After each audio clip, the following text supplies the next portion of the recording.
Okay, boys, good morning. Titus, this is for you. You'll notice that I'm going to rep my old Innisfil hat today since you're always repping your Bradford stuff. So just thinking of you. Obviously, a lot of lines on the screen, and we'll go through them one by one over a couple of rinks, but wanted to try to give us something a little bit different than this usual D to D and up. And as we start to learn different breakouts, we'll start naming them so we know when we're going into our zone what particular breakout we want to run, so we're not all guessing. Now, this one is one that you'll see at the top of the screen here. I've called Dallas. It's a simple yell out. So whoever's going back yells Dallas, we'll know what we're doing. The jux of it, and we'll take it, one time, one end at a time and one wing at a time. So we'll start with the left winger being active in this one. So basically what's going to happen is Fenson's going to come back to retrieve a puck. This would be D1, okay? And puck's down here. So he's going to roll out and pick up the puck and start to come behind the net.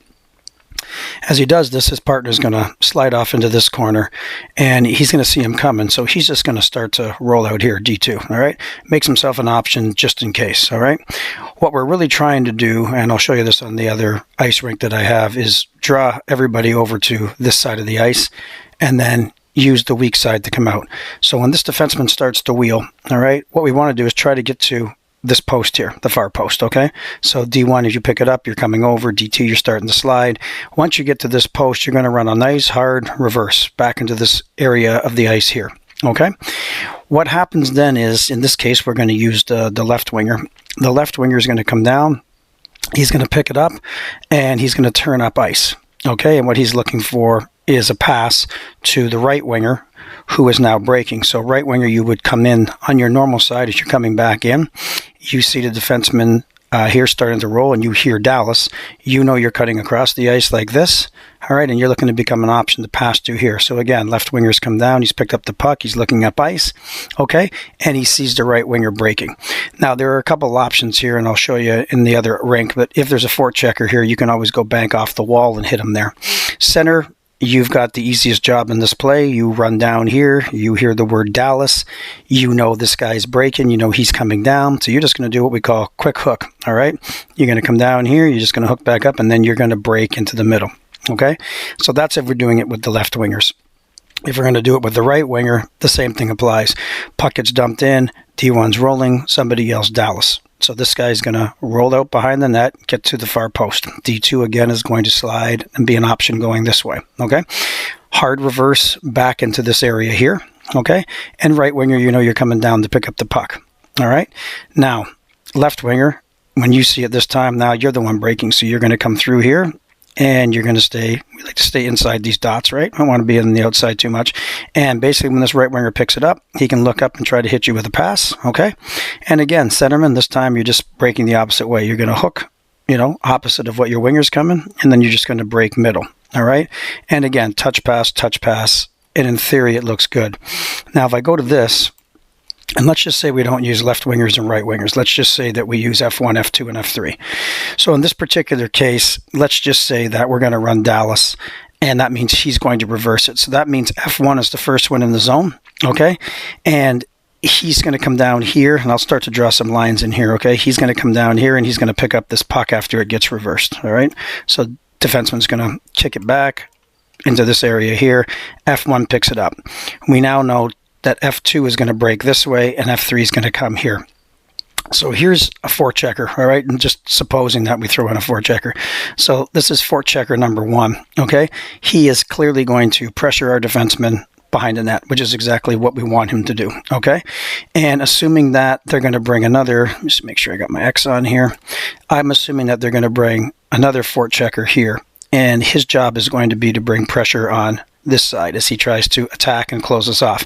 So again, we're really getting what we want.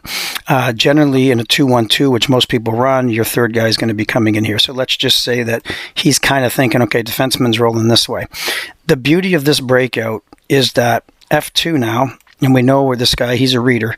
F2 is now sneaking into this area, okay? And he's coming up, which again, now this should be all open ice, all right? So F1's now picked up the puck. We've beaten one forechecker. We've beaten the other forechecker with a reverse. And the third guy, by the time he realizes it's a reverse, F2, all right, should be by him. So we now get this nice clean outlet pass, okay, up to here, which is nice. And this guy, okay, if we do it right, he's going to be late catching him. All right, so again, we've beaten 3-4 checkers.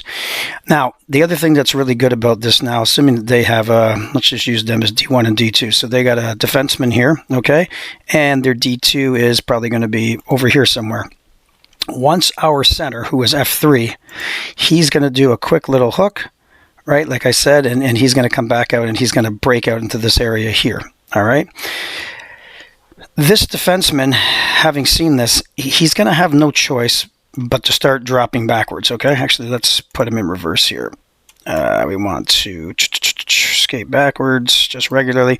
So he's going to start to drop, all right? D1's going to see this guy coming out here, and he's going to start to drop, all right? They've got to be careful. So what we're really doing here is we're opening up a little bit more ice in this area, all right, theoretically. So again, once this pass is made from our F1 forward to our F2 forward, F3 is breaking. But again, if there's nobody in front of F2, he has multiple options now. F2 can take this puck and skate with it up here. He can try to hit F3 with a pass. All right, he's got, sorry about that, I'm just going to go back to pass here. He's got numerous options. So, I mean, he could throw a pass here, or, again, if he wants to take off with it, all right, he can basically take the pass here, and he can just break with the puck, all right? So that's kind of the idea of we're using it as a F1, F2, F3, as opposed to left winger, right winger, and center.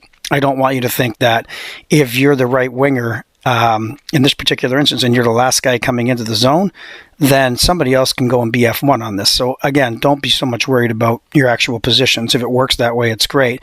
But we've shown here it can work with F1, F2, and F3.